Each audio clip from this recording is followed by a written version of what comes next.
Abduvali Ayubning Turkiyada Xitoy ishtiyoqi nomli kitobidagi kichik tema ikkiyuzlamachilik va avtonomiya.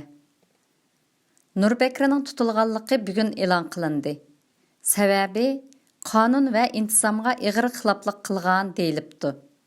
Va bu xabar yo'shirilmayla butun Xitoy miqyosida tarqatilibdi.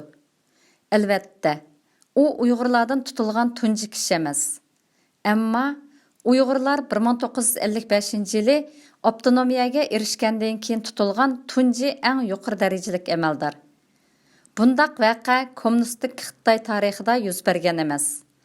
Bo'libmi, bugünkidek Uyg'urlar millat sifatida madaniyat qirg'inchiligiga duch kelayotgan sharoitda Nurbekrining tutilishi Uyg'urlarning ichidagi amal tutgan sarxil bir qatlamning yemirilishidan derak berishi mumkin. Bu Uyg'urning mavjudlik holatini hang'i ittarganga barobar. Uyg'urlardan mustaqillik tarafdorlarining oshkorlanganlari chet elda. Vatanda yashayotgan Uyg'ur sarxillar ichida Ilhom To'xti vakilligidagi o'z oldiga mavjudlik, ya'ni avtonomiya tarafdorlari, Xitoyga moslashib, beqindi mavjudlikni saqlash tarafdorlari mavjud edi. Nurbekrining tutilishi beqindi mavjudlik tarafdorlarining keskin umumyuzlik supurib tashlanganligini bishoratlamoqda. Nurbekrining tutilishi Xitoy hukumati bilan Uyg'urlar orasidagi ko'rikning to'liq cho'lganligining bishoratidir. Uyg'ur ziyolilari va amaldorlardan Sattar Savut, Abdurazaq Sayim, Olimjon Mamtimin, Toshpo'lat Tiyib, Xolmurod G'upur, Ozod Sulton, Gulnar Obullarning tutilganligi Uyg'ur xalqiga Xitoy hukumatining Uyg'urni o'zi yetishtirgan vakili orqali boshqarishdan butunlay voz kechganligini uqtirdi. Bu bugungi umidsizlik va atigi keskin qarshilikning urug'i. Xitoy Uyg'ur sarxillarga ham qizillashgan, ham ixtisoslashgan bo'lish, partiya va Xitoyni so'ydigan bo'lish talpini qo'yish orqali o'ziga sodiq bir turkum Uyg'urni o'stirgan.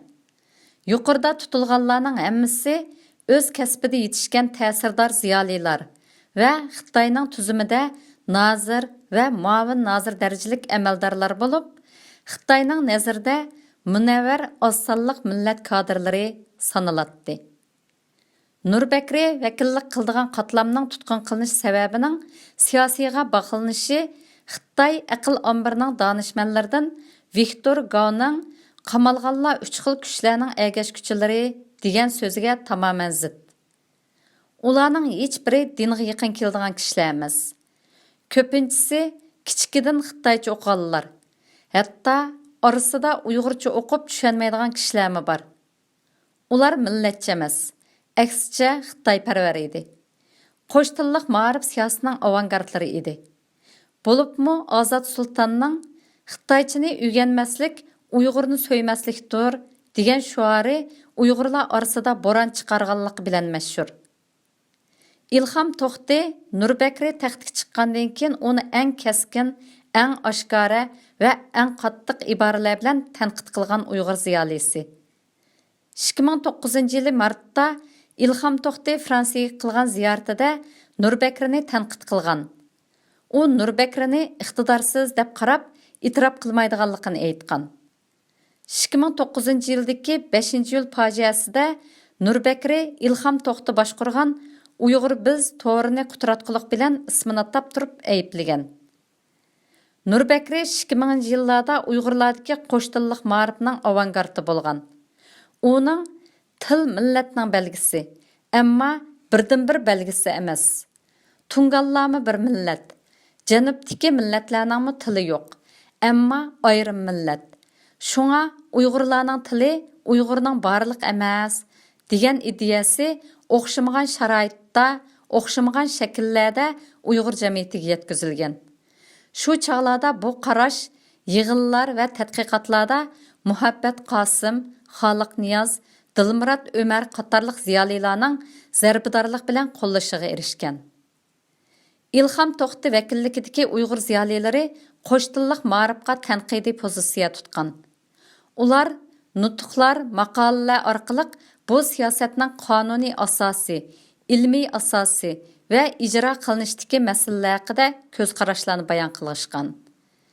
2005 yili Uyg'ur tilining qonuniy o'rnini asliga keltirish haqida torda talabnoma sunish faoliyati ko'tarilgan. Afsus, bu faoliyat yetakchilarning qo'liga ilinishi bilan bostirilgan. Bu chog'da Ozod Sulton vakilligidagi ziyolilar til siyosatining ijrochilariga aylanib bo'lgan bo'lib, beguna ziyolilarning tutilib ketishiga va qo'sh tillik ma'rifning yakka tillik ma'rif qarab o'zgarishlariga sukut qilgan. Nurbekrining qo'lida hech bo'lmaganda sukut qilishida Ilhom To'xtining qamoqqa ilinishi Uyg'urlardagi Xitoy qonuni bo'yicha Uyg'urlik kimligini, milliy mavjudlikni saqlash tarafdorlarining zarbiga uchrashidan va butunlay tunjuqtirilishidan darak beradi. Bu Uyg'urlarning bir millat sifatida avtonomiyalik huquqini talab qilishning imkonsizlashganligini isbotlaydi. Shundaqla bu Xitoyda qonunlar bo'yicha Uyg'urlik huquqini qo'g'dashmi siyosiylashtirilib, bo'lginchilik sanalganligining ifodasi edi. Xitoy Ilhom To'xtini tutgan shu xatoliqning badalini ma'lum ma'noda 2013-2014 yillardagi orqa-marqa yuz bergan portlashlar bilan o'tdi. Nurbekriga yondashgan Ozod Sulton o'xshash ziyolilar va amaldorlarning tutqun qilinishi Xitoy siyosatiga bo'ysunib, Uyg'urlarga bir kishilik yashash huquqi, fuqarolik huquqi berilganga shukr qilib, barobarsiz muomalaga tan berib, millatning to'qnishsiz assimilyatsiya bo'lishiga to'p qo'shayotgan, sukut qilayotgan kishilarning yo'qotish nishoniga aylanganligini tushundirdi. Nurbekrining qo'liga ilinishi Uyg'urlarning madaniyat kimligi, milliy kimligi bo'lgan Uyg'urlikning emas, Xitoy fuqarosi hisobidagi shaxsiy kimligi bo'lgan fuqarolikning Xitoy uchun tahdid bo'layotganligini isbotlaydi. Bu Xitoyning Uyg'urlikni ta'kidlaydigan bir Uyg'ur dil emas, nima qilsa sukut yashaydigan Uyg'ur jismlik bir insondanmi xotirjam bo'la olmayotganligini ko'rsatdi. Xitoy Uyg'urlarga avtonomiya bergan. To'g'risi, berishga majbur bo'lgandan keyin hokimiyat yurgizishda Uyg'ur sarxillarni ko'rik, vosita, kelishtirgich qilishni tanlagan va ularning ikkiyuzlimchilik qilishni talab qilgan, muayyanlashtirgan. Bu Xitoyning Uyg'ur sarxillarni ishlatishidagi sabablardan biri. Bugun tutqun qilishlarga sabab bo'layotgan ikkiyuzlimchilik asli Xitoyning kutganlari edi. Atalmış avtonomiya qonuni bo'yicha Xitoy Nurbekriga o'xshash oz sonliq millat kadrlarini ishlatish jarayonida doim Uyg'urlarga ikkiyuzlik muomala qilib kelgan. Birda qattiq bostirsa, birda ozroq aramchilik berib, rahimsiz va rahimdil yuzlarini almashtirib ko'rsatgan.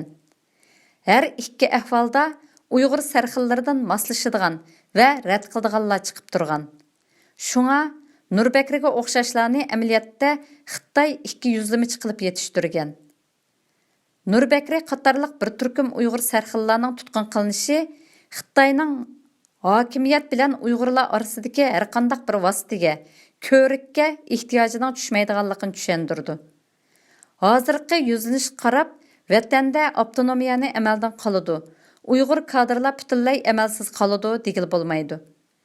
Ammo shuni faraz qilishga bo'ldiki, bundan burunmi to'liq amalga oshmagan atalmış avtonomiya Uyg'ur qatorliq millatlarni idora qilayotgan Xitoy sarxillarning Bingtuandagi militarist kuchlarning avtonomiyasiga aylanib qolishi mumkin.